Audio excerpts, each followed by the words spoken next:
Hello, today we are going to be talking about some resources of couples counseling, specific organizations, and other ways that you may be able to access worksheets or any type of couples counseling related resources.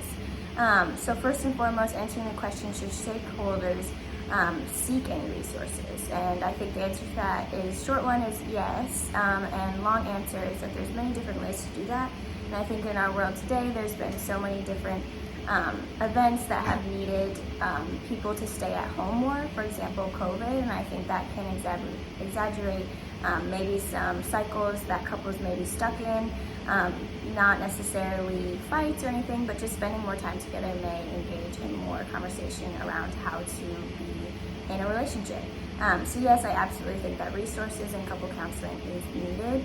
I also think that with resources for stakeholders, it's highly important that we are following our code of ethics, and just to do no harm and to know what we are actually sitting across from someone and saying. And I think it is up to the counselors to make sure that they are actively seeking resources.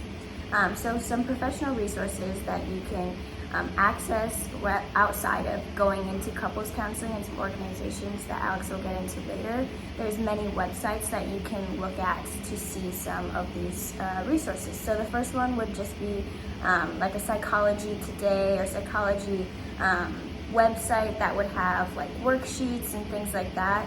And if I can pull it up, I can show you what that would look like, and there's so many different resources.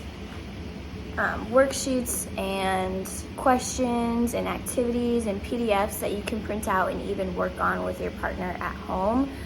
So this is just access to the general public that you could have there. And there's also the Gottman's Institute, which is really good at making sure resources are available for professionals. They have a professional website, and also couples in relationships who just want to know more about improving their relationship and things like that. So there's just general, vague, like explaining what couples counseling are, and then some practical worksheets that you can work on and books that you can read as a couple together.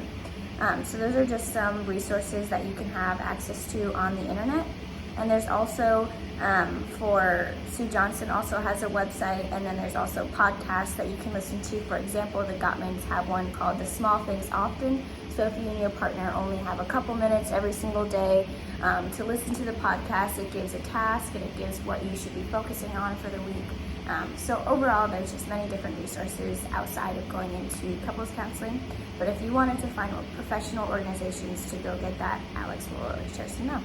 So some professional organizations that couples can seek out for counseling services. There are many different modalities or ways of seeking out couples counseling. You can go to a community agency, you can go to a private practice, and you can also go seek couples counseling virtually. So one community agency where you can seek couples counseling would be Family Services of Greensboro or Forsyth County. So there's a lot of different family services in North Carolina and around this region that are considered a community agency, and these are really great because they provide a sliding scale and they accept most insurances.